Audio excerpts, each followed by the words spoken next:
Hola a todos, bienvenidos a la sexta sesión virtual de nuestra clase de Literatura 2. Hoy seguiremos hablando sobre la bitácora de orden de pensamiento o la bitácora OP. En la sesión anterior hablábamos de la estructura de la bitácora y del tipo de preguntas que tenemos que responder para poder completar nuestro cuadro o nuestra bitácora. El día de hoy exploraremos esta bitácora, pero con un ejemplo específico. Decíamos que la bitácora OP se caracteriza por tener 7 apartados, los que ven en pantalla. Los primeros 4 apartados corresponden a la sección de introducción de nuestro ensayo, mientras que la parte del argumento, el ejemplo y el contraejemplo corresponden a la parte del desarrollo. Hablando específicamente de un ensayo de 5 párrafos, decíamos que estas primeras 4 secciones corresponderían o se desarrollarían en el párrafo 1 y que cada argumento, ejemplo y contraejemplo se desarrollará en un párrafo 2, en el párrafo 3 y en el párrafo 4. Cuando nosotros tratamos de determinar el tema, debemos responder a la pregunta de qué estamos hablando. Recordemos que el tema no debe exceder las 5 palabras. Puede tener menos, pero lo ideal es que tenga menos de 5 palabras. Una vez que hemos definido el tema, debemos definir cuál es el problema. El problema debe de ser formulado en forma de pregunta y debe responderse de manera directa, con la tesis y de forma cerrada, es decir, sí o no. ¿Okay? Por ejemplo, en este caso vamos a hablar del calentamiento global y específicamente lo que me preocupa de este tema en particular, me interesa si el dejar de usar el vehículo ayuda a reducir los niveles de gases de efecto invernadero. Mi tesis es que de hecho dejar de usar el vehículo no ayuda a reducir los gases de efecto invernadero. Como se darán cuenta, es una respuesta directa a este problema. Una vez que hemos definido la tesis, tenemos que pensar en desde dónde estamos sosteniendo esa tesis o el conjunto de creencias que nos permiten justificar nuestras razones. En este sentido, las razones que yo voy a brindar aquí tendrán su fundamento o su justificación desde un punto de vista ecológico y científico. Eso es el trasfondo. Una vez que hemos definido esta parte de la introducción, empezamos a trabajar en el esquema de nuestro argumento central, que es a partir del cual se desprenderá nuestro ensayo. Mi primer razón es que dejar de usar el vehículo entonces disminuye el 1% la emisión de dióxido de carbono en el planeta. Recuerden que en las sesiones anteriores hablábamos de los argumentos y les dije que para los fines de esta clase un argumento o un buen argumento seguirá la forma del silogismo hipotético. En este caso habría que recordar lo que es el silogismo hipotético. El silogismo hipotético sigue esta forma y entonces veremos de qué forma o de qué manera esta razón que estoy brindando aquí se acopla a la estructura del silogismo. Si nos damos cuenta, esta parte que está subrayada en morado corresponde a P, que es esta parte de aquí, entonces nos indica que es una condición y Q es esta. Por lo tanto, esta primera razón, que sería el segundo párrafo de nuestro ensayo, corresponde a la primera premisa de nuestro argumento. Esto significa, por si no había quedado claro todavía, que escribir un ensayo es escribir un gran argumento.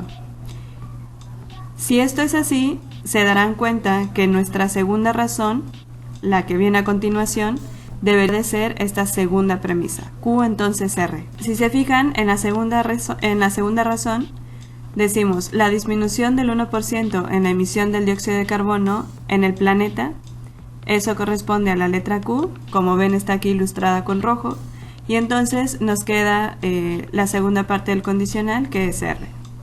Es muy baja para tener un efecto significativo.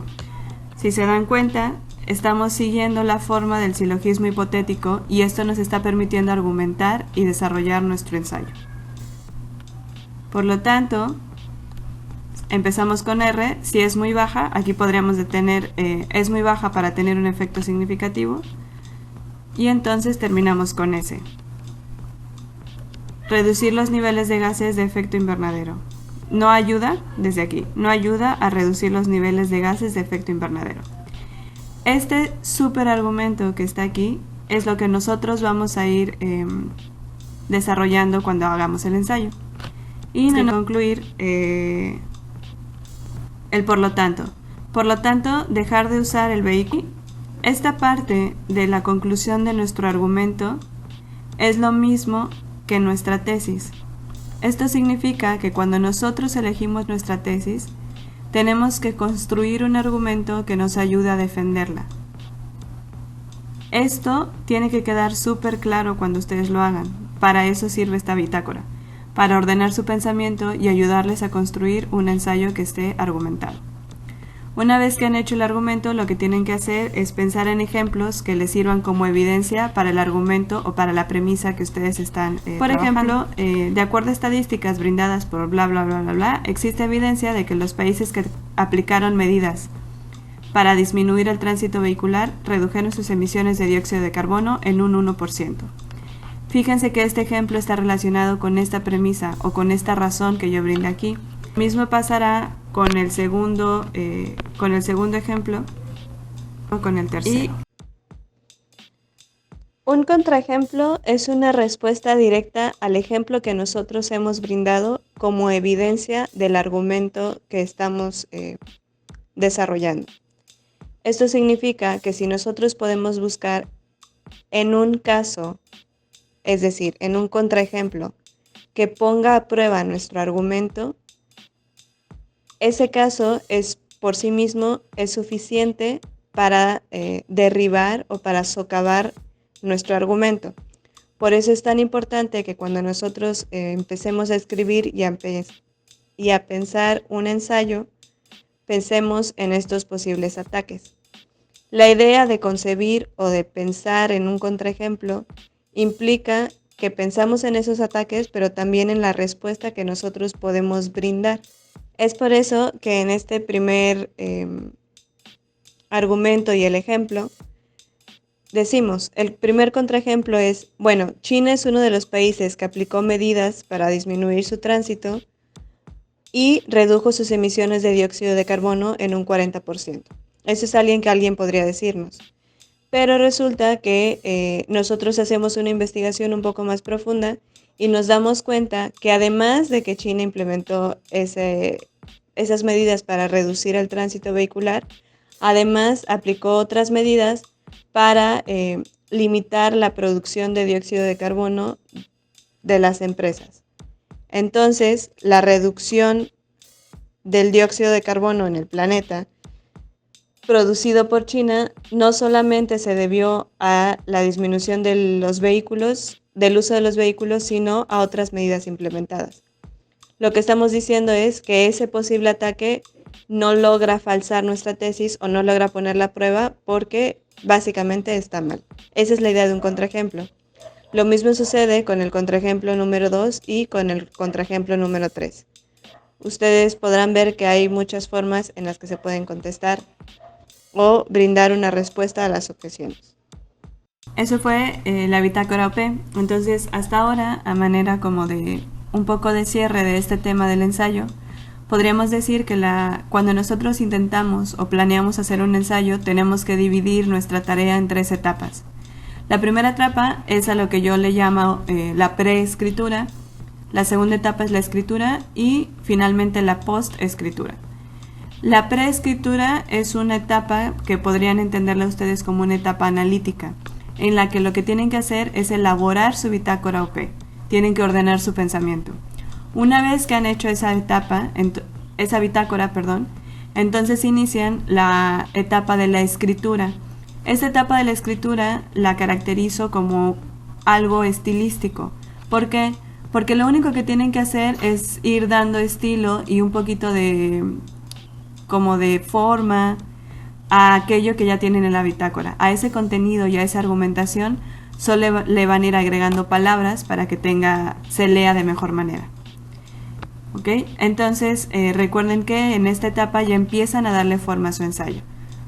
Empiezan a escribir y empiezan con el desarrollo, es decir, con la argumentación Ya que tienen el desarrollo y ya que tienen la conclusión, entonces empiezan a trabajar con la introducción. La introducción es lo último que se escribe, por lo que ya les comentaba en el video anterior, para evitar que no tenga que ver o no haya relación. Una vez que hemos trabajado y que hemos terminado de escribir, iniciamos la tercera etapa, que es la etapa de la post-escritura. Esta etapa de post-escritura se caracteriza por ser una etapa de corrección. Lo que tienen que hacer es, ya que terminaron de escribir su ensayo, se relajan un ratito, se van por un café, por lo que quieran, regresan y leen su ensayo y entonces empiezan a buscar errores. Empiezan a ver palabras que no estaban bien escritas, oraciones que no se entienden, etcétera, etcétera. Un buen consejo es pedirle a alguien más que lea sus ensayos y que les dé retroalimentación sincera, que honestamente les diga que sí se entiende y que no se entiende de su ensayo. ¿Okay? Esta es la forma eficiente y creo que de mucha ayuda para ustedes para escribir un ensayo. Pues eso es todo por el video de hoy. Recuerden que si tienen dudas o algo no quedó claro, se pueden unir a nuestras sesiones de Webex Meetings. Ya tienen los datos necesarios y nada, cuídense.